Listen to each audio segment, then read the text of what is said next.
দেশের বিভিন্ন জায়গার আরো কিছু খবর নিয়ে এখন একটি ডেস্ক রিপোর্ট।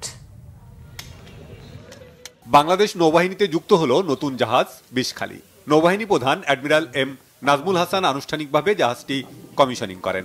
এ সময় তিনি বলেন, বাংলাদেশ নৌবাহিনীকে একটি আধুনিক, শক্তিশালী ও সক্ষম নৌবাহিনী হিসেবে গড়ে তোলা হবে।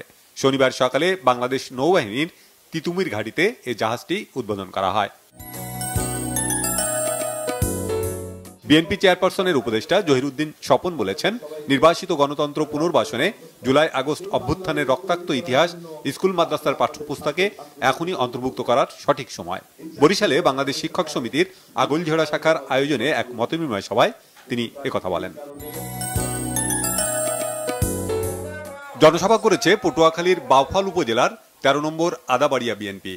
মাধবপুর নিশিকান্ত মাধ্যমিক বিদ্যালয় মাঠে এতে প্রধান অতিথি ছিলেন বিএনপির জাতীয় নির্বাহী কমিটির সহদপ্তর সম্পাদক মোহাম্মদ মুনির হোসেন।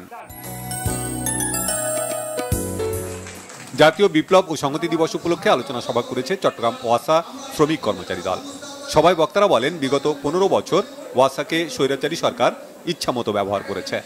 বক্তব্য রাখেন বিভাগীয় শ্রমিক দলের সভাপতি এম নাজিমুদ্দিন, চট্টগ্রাম মহানগর বিএনপির সদস্য সচিব নাজিমুর রহমান, বিভাগীয় শ্রমিক দলের সাধারণ সম্পাদক কাজী শেখ নুরুল্লাহ বাহার সহ অন্যরা। জুলাই আগস্ট ছাত্র জনতার অভ্যুত্থানে শহীদদের স্মরণ সভা হয়েছে চাঁপাইনবাবগঞ্জে।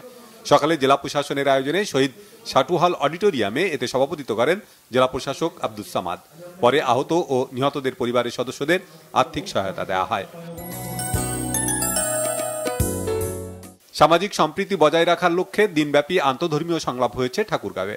সকালে সদর উপজেলার হলরুমে সংলাপে দেশের শান্তি প্রতিষ্ঠায় ধর্মীয় বিভেদ ভুলে একসাথে কাজ করার আহ্বান জানান বক্তারা। জেলা লিগ্যাল এইডের প্যানেল আইনজীবীদের নিয়ে শিশু বিষয়ক আইনের উপর দুদিনের কর্মশালা শেষ হয়েছে ঝালকাঠিতে। জেলা ও দায়রা জজ আদালত ভবনে এ কর্মশালায় প্রধান অতিথি ছিলেন জেলা ও দায়রা জজ মোহাম্মদ রহিবুল ইসলাম। কৃষকদের মাঝে কৃষি প্রযুক্তি সমূহ যথাযথভাবে সম্প্রসারণের জন্য সেমিনার হয়েছে রংপুরে। স্থানীয় কৃষি তথ্য সার্ভিস আঞ্চলিক কার্যালয়ে সেমিনারের উদ্বোধন করেন কৃষি সম্প্রসারণ অধিদপ্তর রংপুর অঞ্চলের অতিরিক্ত পরিচালক ওবায়দুর রহমান মণ্ডল। মৌলভীবাজার বিএনএসবি চক্ষু হাসপাতালের সহযোগিতায় দিনব্যাপী ফ্রি চক্ষু ক্যাম্পের উদ্বোধন করা হয়েছে। উদ্বোধন করেন বিএনপি চেয়ারপারসনের উপদেষ্টা মাহিদুর রহমান।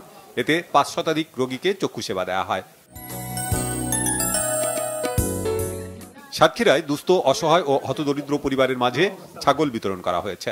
সদর উপজেলার আখড়াখোলা জান্নাতুল ফেরদৌস মসজিদ মাঠে দাতব্য সংস্থা সোয়াবের উদ্যোগে ছাগল বিতরণ করেন বিএনপির কেন্দ্রীয় নির্বাহী কমিটির সদস্য মামুন হাসান। অসহায় ও দরিদ্রদের মাঝে বিতরণের জন্য সিলেটের জেলা প্রশাসকের কাছে ৪০০ কম্বল হস্তান্তর করেছে বেসরকারি সংস্থা আশা। সকালে সিলেটের জেলা প্রশাসক মোহাম্মদ শেখ মাহবুব মুরাদের কাছে কম্বল হস্তান্তর করেন আশা নেতৃবৃন্দ। Arafat Rahman cocoa futsal gold cup টুর্নামেন্টের ফাইনাল অনুষ্ঠিত হয়েছে কক্সবাজারে। চকরিয়া হাঁসের দিঘি স্পোর্টিং ক্লাবের আয়োজনে খেলায় টাইব্রেকারে মুসলিম নগর জ্বলন্ত আগুন টাইগার্স ক্লাব ৩-২ গোলে সততা স্পোর্টিং ক্লাবকে পরাজিত করে চ্যাম্পিয়ন হয়।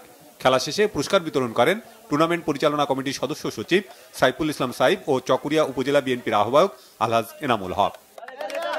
Banglavision news desk.